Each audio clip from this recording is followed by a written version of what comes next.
하나님 말씀 사도행전 8장 1절에서 8절 말씀입니다. 오늘 우리에게 주신 말씀입니다. 신약성경 사도행전 8장 1절에서 8절 말씀입니다. 신약성경 209면에 있는 사도행전 8장 200면입니다. 200면 사도행전 8장 1절에서 8절까지 말씀입니다. 이 말씀은 하나님의 말씀입니다. 사울은 그가 죽임당함을 마땅히 여기더라. 그날에 예루살렘에 있는 교회에 큰 박해가 있어 사도 외에는 다 유대와 사마리아 모든 땅으로 흩어지니라. 경건한 사람들이 스데반을 장사하고 위하여 크게 울더라. 사울이 교회를 잔멸할세 각 집에 들어가 남녀를 끌어다가 옥에 넘기니라.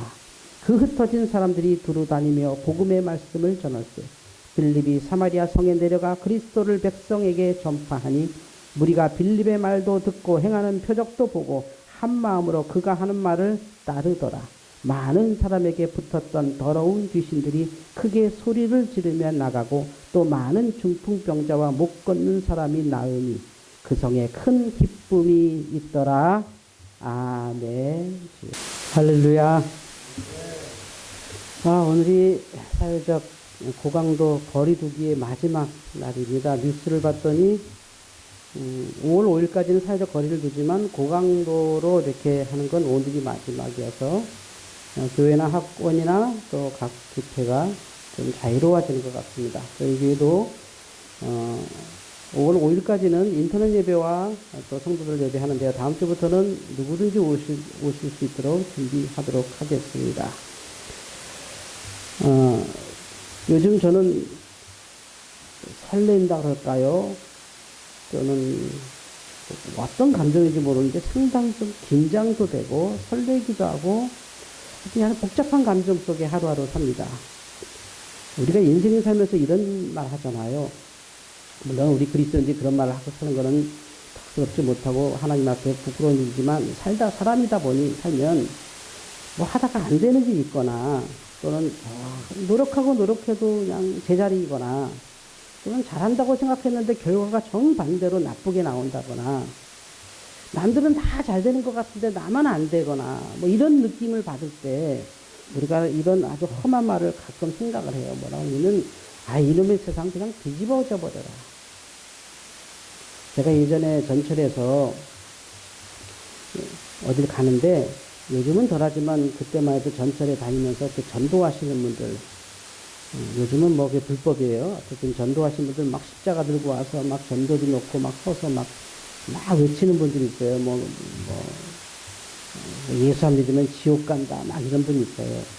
제 옆에 앉았던 분이 그걸 듣다가 혼잣말로 세상은 뒤집어지진 않냐 이렇게 우스갯소리를 해요. 근데 그게 뭐냐면 삶이 너무 힘드니까 뭐라도 좀 일어났으면 좋겠단 말이에요. 좀 뭔가 지금 이 상태로는 내가 어떻게 해볼 수가 없어. 그러니까 세상이 한번 확 그냥 뒤집어졌으면 좋겠어 라고 하는 이런 그 폭력적인 생각을 하지요. 근데 여러분 있잖아요.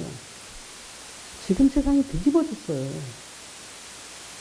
전쟁도 할 수 없는, 어떤 폭군도 할 수 없는, 어떤 거대 집단도 할 수 없는 일이 지금 한 2달간 지구를 덮고 있어요. 아무도 자유롭게 못 다니는 그런 시대가 지금 지나가고 있어요. 물론 우리나라는 대처를 꽤 잘해서 다른 데보다도 아주 모범적으로 잘 처리하고 있습니다만 저는 이 시대를 보면서 제가 하나님 앞에 혹시 게으르지 않나. 제 나이에 제가 앞으로 뭐 몇 년을 더 살지 모르지만 제 나이에 이런 세상을 볼 수 있다고 하는 것. 물론 불편하지만 이런 세상을 볼 수 있다는 게 너무 흥분되고 좋아요. 오해 없이 들으셨으면 좋겠어요. 그냥 이 현상 자체가 나쁜 것이지만 질병이란 건 나쁜 것이고 경제가 어려운 건 다 나쁘지만 제 개인적으로는 세상에 뒤집어졌네. 전쟁 나도 이러지 않을걸요. 어떤 일이 있어도 이러지 않을 텐데 모든 사람들이 다 마스크 쓰고 모든 사람들이 다 조심하고 모든 것이 멈춘 것 같은.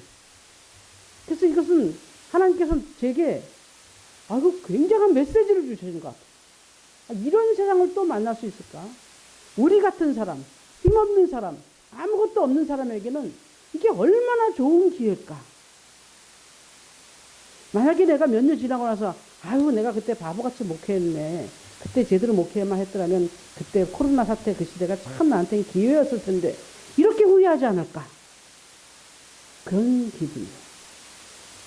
얼마 전에 뉴스를 봤더니 인도에서 원숭이가 연을 날리는 뉴스가 떴어요. Monkey is kiting. 그죠? Flying kite. 물론 누가 이렇게 나르는 거 원숭이한테 줄을 이렇게 매달아 줬겠죠. 원숭이가 뭐 우리처럼 지능이 있어서 뭐 바람을 이용해서 줄을 풀면서 이렇게 연을 띄웠다고는 생각 안 해요. 그 장면 자체는 사람이 이렇게 원숭이한테 잡게 했을 텐데 큰 언덕 위에서 원숭이가 이렇게 연을 보고 있어요. 그러니까 거기에 뭐라고 재밌게 제목을 달았냐면 사람들이 다 가만히 있으니까 원숭이가 발전하는구나. 물론 그건 이제 우스갯소리 같아요. 원숭이가 뛰었다고 생각 안 해요. 누군가 뛰어서 원숭이한테 붙잡았는데 원숭이가 재밌어서 들고 있겠죠. 또 바람이 마침 좋아서 그게 떨어지지 않고 있었겠죠. 이게 한 에피소드지만 지금 우리에게는 이런 아주 특별한 시기를 지금 지나고 있는 거예요. 물론 서로 조심하고 합력해서 이 위기를 극복해야 하지만 또는 영적으로 바라보면 이건 하나님께서 우리 각 그리스도인들 또 우리 인생들에게 대단한 기회를 주시는 것 같아요. 오늘 사도행전 8장에 보면 우리가 잘 아는 것처럼 6장, 7장 가면 스데반 집사님의 순교, 최초의 기독교 순교자입니다. 스데반 집사님의 순교 장면이 나오잖아요. 그러면서 모든 교회가 충격에 빠져서 그분의 죽음을 슬퍼하고 괴로워해서 다 흩어졌죠. 그래서 이제 끝날 줄 알았죠. 그런데 그 흩어진 성도들이 초대교회의 씨앗들이 되었어요. 마치 민들레 홀씨를 이렇게 소문뭉치 같은 홀씨를 훅 불어버리면 안 보이게 사라지지만 다음 계절이 되면 봄에 골목마다 민들레가 쫙 펴있잖아요. 그런 것처럼 스데반 죽음 위에 초대교회가 확 흩어져서 이 핍박이라고 하는 박해라고 하는 그 외부 압력으로 확 흩어져서 놀랍게도 전 세계에 복음이 퍼지는 계기가 됐어요. 그러니까 하나님께서는 이렇게 스데반의 순교를 통해서 초대교회를 강제적으로 흩으신 것 같아요. 조심스럽지만 저는 최근에 우리나라에서 주로 일어나는 일련의 사태에서 하나님께서 이렇게 하시는 것 같은 생각이 들어요. 특히 우리 입장에서는 조금 불편했지만 마치 교회가 코로나의 중심처럼 얘기가 되었잖아요. 교회 가면 다 코로나 걸리는 건 줄 알았어요. 지금도 그렇게 아시는 분들 많아요. 물론 위험하죠. 어떤 사람이 걸렸는지 모르는데 거기에 다 같이 모여있다는 건 되게 위험하기 때문에 고강도로 그렇게 억제하고 또 교회가 이웃을 사랑하고 우리 스스로도 보호하기 위해서 지혜로운 방법이기도 하고 그래요. 그러나 이 사도행전 8장을 보면 초대교회가 스데반으로 해서 쫙 퍼졌을 때 그 믿음의 홀씨들이 각각의 교회를 만든 것처럼 그들은 분명히 선교하겠다고 나간 것도 아니고 야 우리가 이제 떨어져서 각자 자기 일을 하자 하고 간 것도 아니에요. 그냥 모여있다가 스데반 집사님의 죽음을 통해서 그냥 도망간 거란 말이에요. 도망가서 각각의 홀씨들 같은 성도들이 전 지중해 쪽에 퍼졌는데 그게 다 교회가 됐어요.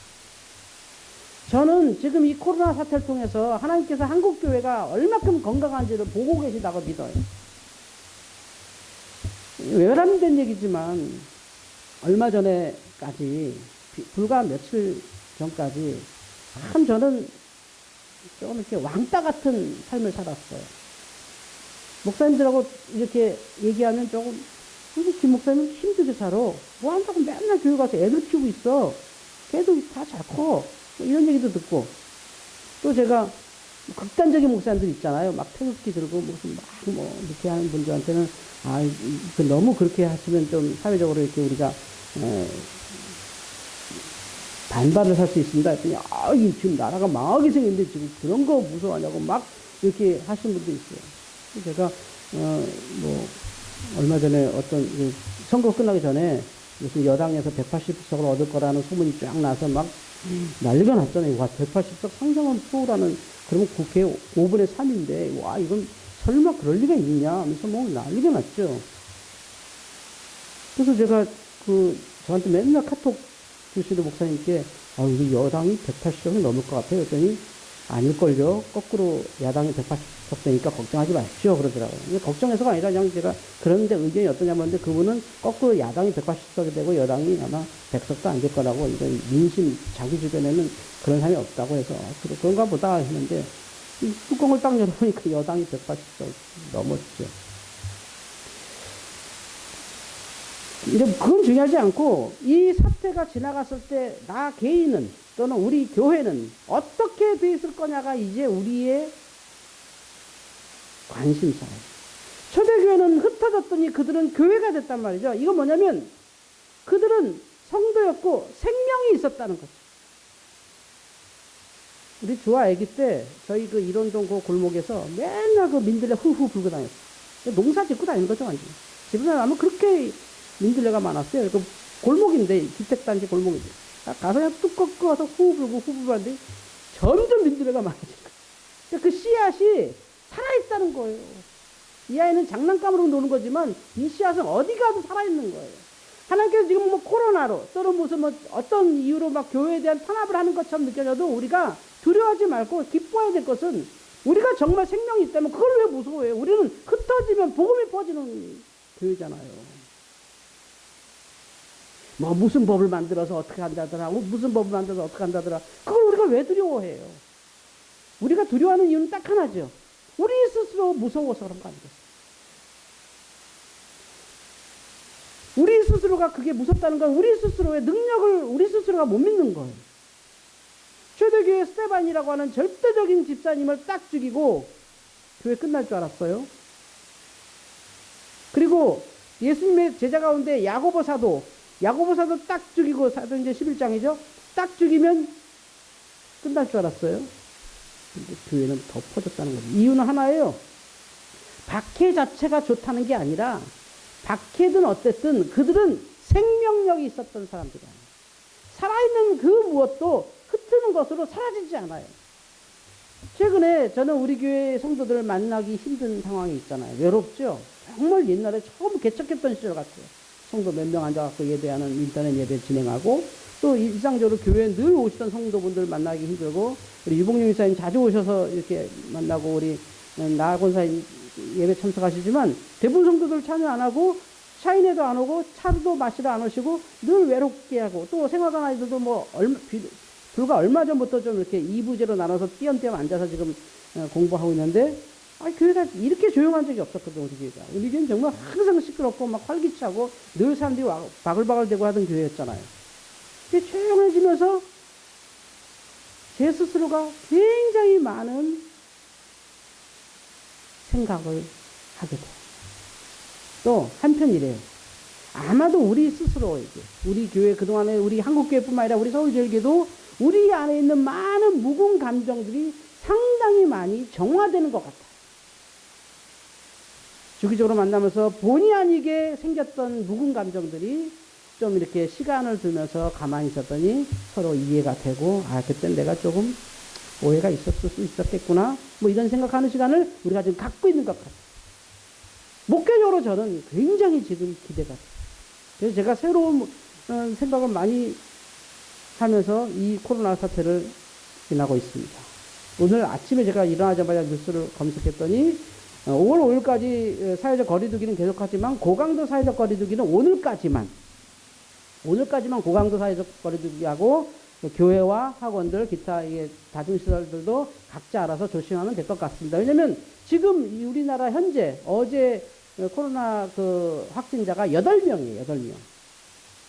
그러면 우리가 코로나 걸릴 확률이 거의 불가능할 가능성이 있어요. 8명이니까. 물론 어떻게 될지 모르지만 아직은 계속 조심해야 되고, 고등학교 3학년이 5월달부터 등교하는 걸로 제가 알고 있어요. 뭐 어떻게 결정될지 모르지만. 중요한 것은 이 끝나고 나서 포스트 코로나가 지난 이후에 우리는 어떻게 열매 맺고 있을까?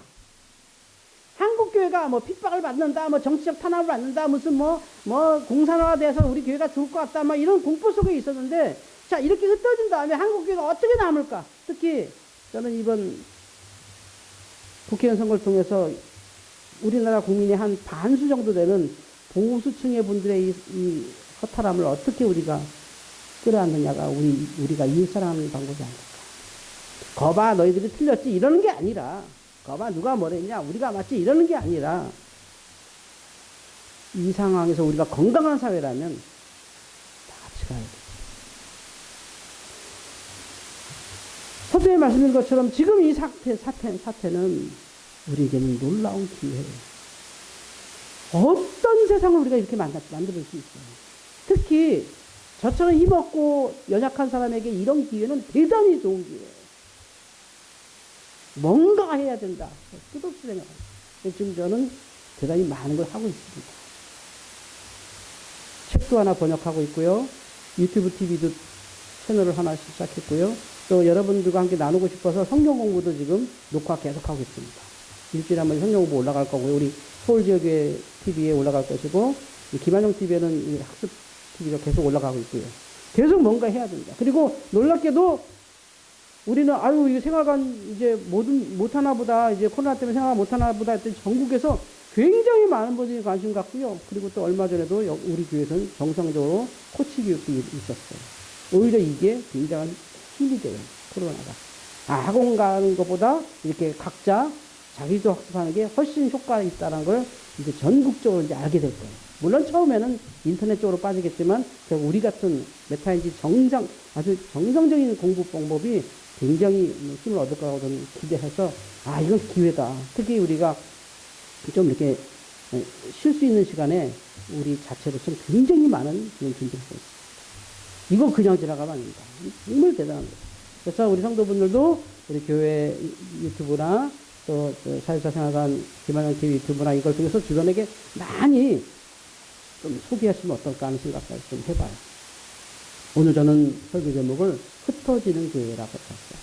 우리는 마치 흩어지면 죽는 줄 알았어요. 흩어지면 죽는 줄 알았던 사람들이 바벨탑을 만들었어요. 창세기에 7장에 나오는 바벨탑은 그게 높아서 하나님께서 무너뜨린 게 아니에요.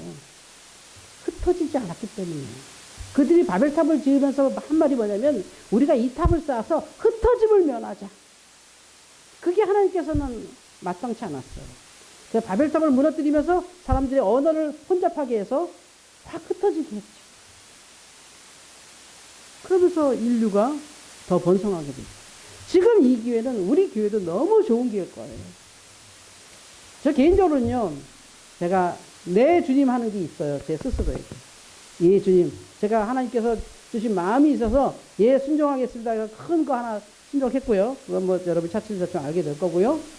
그리고 믿어지지 않으시겠지만, 제가 요즘 생활관 아이들 보면서, 제가 이제 적극적으로 이제 생활관 운영에는 참여 못하고 있지만, 하나의 성장이 그냥 주마등처럼 지나가고 있어요. 그래서 아이들을 대하는 자세가 굉장히 많이 좀 바뀌고 있습니다. 하나님께서 나에게 제2의 인생을 살 수 있는 기회를 지금 주셨다. 제가 어떤 힘으로 갑자기 모든 걸 다 올스톱시킬 수 있겠어요? 새벽기도 안 했거든요. 그동안 코로나 때문에. 제 인생에 처음으로 3kg가 찌더라고요. 배가 나오더라고요. 제가 배가. 부끄럽지만. 다시 새벽기도 하고 이제 운동하면 빠지겠지만, 어쨌든 이런 어마어마한 기회가 지금 우리에게 지나가고 있어서 그냥 있어서는 안 됩니다. 그래서 우리 이번에 목요일날 우리 아와나들 만나기로 했어요. 아와나 만나서 우리 대신방 준비하면서 이 교회를 어떻게 새롭게 할 것인가에 대한 얘기를 아주 해보려고요. 정말 이거 우리에겐 좋은 기회고, 성도들을 섬길 수 있는 기회.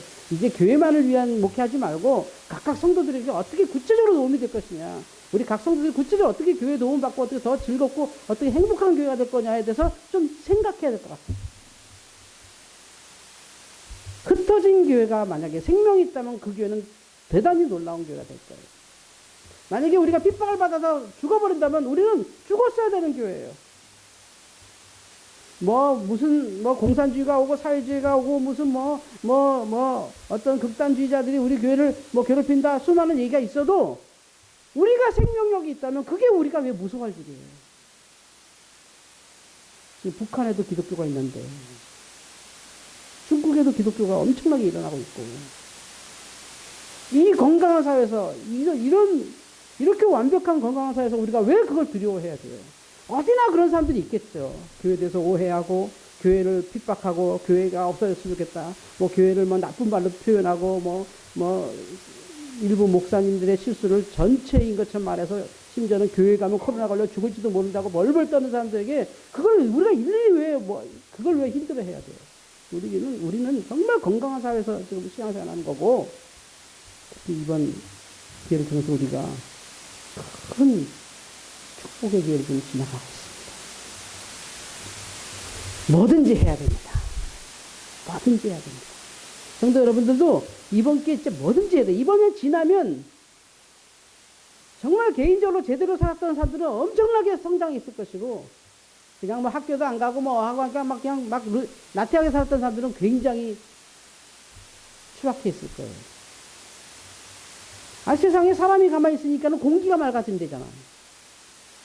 전 세계가 CO2 줄이자고 이산화탄소 줄이자고 했는데 지금 엄청나게 줄어들고 있어. 결국 하나님께 사시는구나.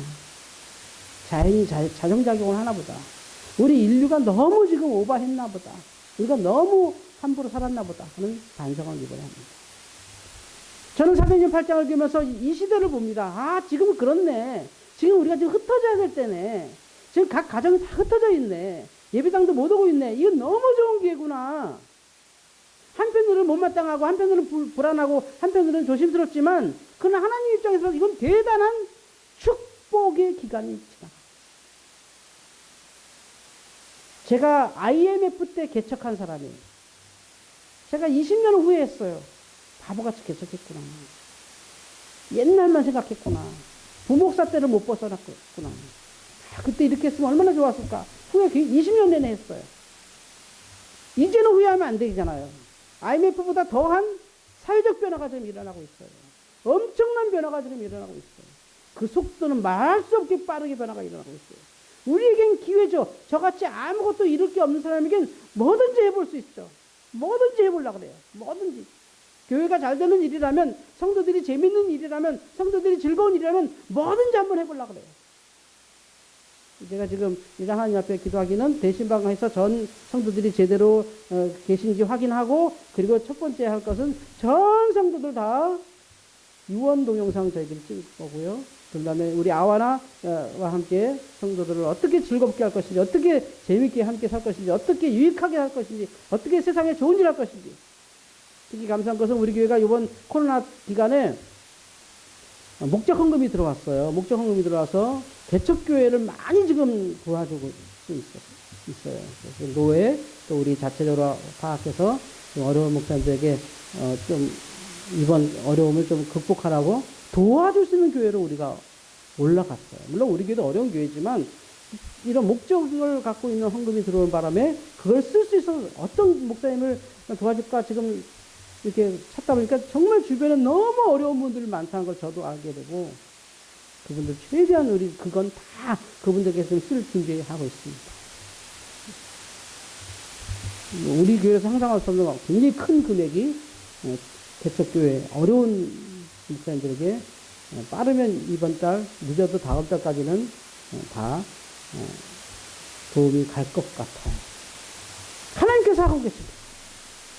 그래서 제가 성도들 매주 인터넷으로 이렇게 만납니다만, 각 가정 위에서 처음으로, 아마 예수 믿으면서 처음으로 집에서 가정 예배가 일어나고 있을걸요.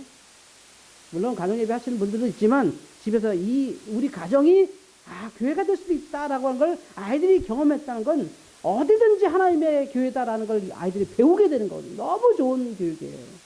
말로만 하던 걸 실제 교회 못 가고 집에서 인터넷 틀어놓고, 인터넷으로 TV를 연결해놓고 이렇게 예배하는 가정들이 많은데, 그거 보면서 우리 집도 예배하면 하나님이 우리 예배 받으시는구나를 아이들은 몸으로 경험하는 대단한 신앙 훈련이 되는 기회고, 더 우리가 사랑할 수 있는 기회가 됐습니다. 성도 여러분,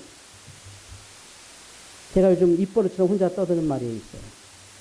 이건 뭐든지 해야 돼, 지금. 뭐라도 해야 돼. 하루하루 그냥 가면 안 돼. 뭐라도 해야 돼. 정말 뭐라도 해야 돼. 이런 기회가 우리 인생에 안 올 거예요. 청년들 제 말 잘 들으세요. 뭐라도 하세요. 이런 기회 안 와요. 하여튼 뭐라도 하세요. 뭐가 있어요. 분명히 지금 뭐가 있어요. 엄청난 축복이 지금 우리 주변에 있어요. 이렇게 세상이 갑자기 뒤집힐 수가 없어요. 앞으로는. 어떻게 이렇게 뒤집혀요. 전쟁 나도 이렇게 안 뒤집혀요. 이런 걸 우리가 줬을 때 자기 개발, 신앙 훈련, 이웃 사랑 정말 한번 해보세요. 엄청난 기회가 온 거죠. 초대교회가 스데반 집사님의 죽으심으로 그냥 도망가서 뿔뿔이 터졌는데 그들이 민들레시아처럼 막 퍼져서 초대교회를 이뤘다고 하는 놀라운 역사처럼 아마 서울지역에 지금 인터넷 예배 참여하는 모든 분들이 여러분의 직장이나 가정이나 이웃이나 어디에서든 여러분들이 복음의 씨앗이 막 퍼지게 하는 하나님의 놀라운 축복이고 하나님이 그 안에서 여러분의 삶을 새롭게 하시고 정말 나도 한번 새롭게 살고 싶어 뭔가 새로 뭐 하고 싶어 또 버릴 거 이번 기회에 버릴 수 있고 강제적으로 버려지고 정말 좋은 거잖아요.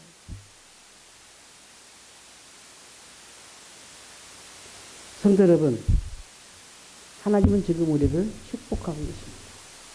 두려워하지 마세요. 아니 우리가 핍박받으면 어때요? 원래 교회는 핍박받는 곳이고 욕먹던 곳이었어요. 원래 목사는 욕먹는 직업이에요. 100개 잘하다 하나 못하면 평생 욕먹어요. 저도 평생 욕먹어요. 물론 저는 100개 중에 하나도 못하면서 늘 잘못하면서 사는 사람이지만 그건 당연한 거예요. 당연한 거. 우리에게 예수 그리스도의 생명만 있으면 내가 가는 어디든 거기는 복음이 떨어지게 돼 있고요. 거긴 교회가 되게 될 것이고요. 우리가 내 교회, 내 교회, 내 교회, 우리 목사님, 우리 목사님, 우리 목사님만 안 한다면 누구든지 사랑할 수 있다면 누구든지 교회고 어디든지 교회라고 하는 이 성경에 마땅한 진리를 우리 교회가 실천한다면 우리 교회는 하나님의 축복을 받게 될 겁니다. 지금 우리 교회는 엄청나게 커졌잖아요. 지금은 이 조그만 예배당에서 예배드리다가 이제는 전 강남 곳곳에 우리 성도들이 가정에서 예배하고 있잖아요. 얼마나 교회가 커졌어요. 제가 건축을 준비하면서 이번에 새로운 아이템을 생각했다고 말씀드렸죠. 이거 주차장을 좀 잘 지어서 주차장 예배도 돼야 되겠구나. 정말 주차장을 지혜롭게 해서 주차장 예배당 들어오지 못할 때 차 안에서 내리지 않고 교회 주차장에서 예배해야 되겠구나. 보세요. 세상에 옛날에는 예배당만 예배당인 줄 알았는데 지금은 주차장이 예배당이 될 수도 있어요. 이제는. 정말 생각 많이 해야 돼요. 하나님께서 세상을 완전히 바꿔놓으셨어요. 2020년 전과 후로 인류 역사가 바뀌게 된 거예요. 여기에 우리가 지금 살고 있어요. 놀라운 거죠. 뭐 4차 산업혁명이다, 5차 산업혁명이다, 이거 바람으로 확 그냥 날아갔어요. 그 의미가 없어요, 이제. 2020년 전과 2020년 후를 우리가 살고 있다는 거죠. 코로나 이전과 코로나 이후를 우리가 살고 있다는 거죠. 이런 시대를 지금 우리가 몸으로 겪고 있는 건데 가만히 있어서는 안 돼요. 뭐라도 하세요. 이럴 거 하나도 없어요. 뭐라도 하세요. 믿음을 위해서, 신앙을 위해서, 삶을 위해서, 사업을 위해서, 자녀를 위해서 뭐라도 하세요. 너무 좋은 거. 이번에 우리 생활관 아이들 공부하는 거, 우리 애들이 뭐 공부 열심히 하지만 현재 생활관 운영에 직접 별로 간섭 안 하거든요. 우리 선생님들 다 알아서 하시는데 아이들이 이렇게 와서 이제 가끔 제가 보면 깜짝 놀랄 게 있어요. 애들이 평상시에 학교 다닐 때보다도요, 흔히 말하는 진도라 그러잖아요. 진도. 공부 진도 엄청 나가 있어요. 공부 정말 애들 많이 했더라고요. 초등학교 고학년, 중학교 애들끼리 와서 봤는데, 우리 뭐 수학으로 따지면 정교화 1, 2, 3, 인출 1, 2, 반출 이렇게 5건인데, 인출 1, 2, 정교화 1, 2까지 한 5건 중에 한 4건을 애들이 다 해놨더라고요. 하고 있더라고요. 진짜 궁금하냐고, 뭐 와서도 여기 애들 영어 외우는 거 보니까 그냥 복도에 앉아서 영어 막 잘잘잘 외우는 거 보니까, 야, 이거. 그리고 더 놀라운 게 애들이 서로 얘기하면 죽는 줄 알아요. 코로나 걸려 죽는 줄 알고, 마스크 딱 쓰고요. 엄청 집중 공부해요. 진짜 공부 엄청 잘해. 뭐 떠들지를 못해요. 막 죽는 줄 알아요. 막 하면 서로. 마스크 딱 쓰고 엄청나게 집중하니까 진도가 엄청 나가서, 야, 얘네들한테 뭐라도 가르쳐야겠다, 이제는. 진짜 뭐라도 시켜야겠다, 막. 뭐라도 할 수 있어요, 지금, 뭐라도. 아니, 애들 그렇게 야단쳐도 떠들던 애들이 조용해요. 조용해요. 마스크를 안 벗어요. 이거 보세요. 우린 이미 큰 걸 얻었잖아. 성도 여러분, 뭐든지 하세요. 여러분에게 기회가 온 거예요. 저도요, 뭐든지 하려고요. 어떻게든 뭐가 성도들 좋은 걸까? 뭐가 재밌을까? 뭐가 즐거울까? 막 그런 거 한번 찾으려고요. 뭐든지. 하나님께서 초대교회처럼 흩어지게 하실 것입니다. 흩어지는 교회는 축복받은 교회입니다. 흩어지는 교회는 복음을 전한 교회입니다. 흩어지는 교회는 생명이 있는 교회입니다. 우리 서울제일교회가 그런 교회기를 주로 축원합니다. 기도하겠습니다. 하나님 감사합니다. 흩어지는 교회, 스테반 집사님의 죽음 이후에 오히려 성도들이 흩어짐으로 복음이 전파되는 놀라운 경험을 우리가 압니다. 지금 이 사태는 우리에겐 축복입니다. 이런 날이 다시 안 올 겁니다. 우리 인생에 이렇게 좋은 기회가 안 올 겁니다. 하나님 뭐든지 할 수 있게 해주세요. 뭐든지 하게 해주세요. 성도분들 교회를 위해서, 신앙을 위해서, 자녀를 위해서 뭐든지 하게 해주세요. 우리 교회도 성도들을 위해서 뭐든지 하게 해주세요. 무엇이든지 해서 예 주님 이대로 실천하여서 축복받게 해주옵소서. 예수님의 이름으로 기도하옵나이다. 아멘.